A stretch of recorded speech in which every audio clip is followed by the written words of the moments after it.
ಸಮಸ್ತ ಕನ್ನಡಿಗರಿಗೆ ನಮಸ್ಕಾರ.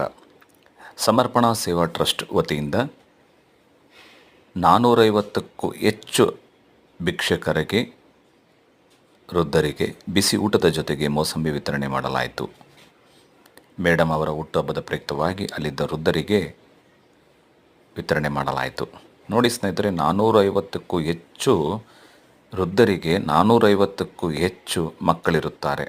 ಆ ಮಕ್ಕಳು ಎಲ್ಲಿದ್ದಾರೋ, ಏನು ಮಾಡುತ್ತಿದ್ದಾರೋ, ಅವರ ಮಕ್ಕಳು ಏನು ಮಾಡ್ತಿದ್ದಾರೋ ಗೊತ್ತಿಲ್ಲ ಸ್ನೇಹಿತರೆ. ನೋಡಿ, ಇರೋ ತನಕ ಎಲ್ಲರ ಜೊತೆಗೆ ಚೆನ್ನಾಗಿರಿ, ಎಲ್ಲರನ್ನು ಪ್ರೀತಿಸಿ. ಎಲ್ಲರೂ ಕೊನೆ ಕಾಲದಲ್ಲಿ ಬೇಕಾಗುತ್ತಾರೆ.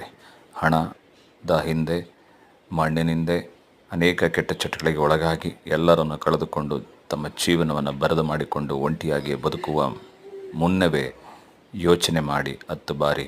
ಕಾರಣ, ಈ ರೀತಿ ವಿಡಿಯೋಗಳನ್ನು ನೋಡಿದಾಗ ನಾವು ಕೂಡ ಈ ರೀತಿ ಅನಾಥರಾಗಿ ಅನಾಥಾಶ್ರಮಗಳಿಗೆ ಸೇರಬಾರದು.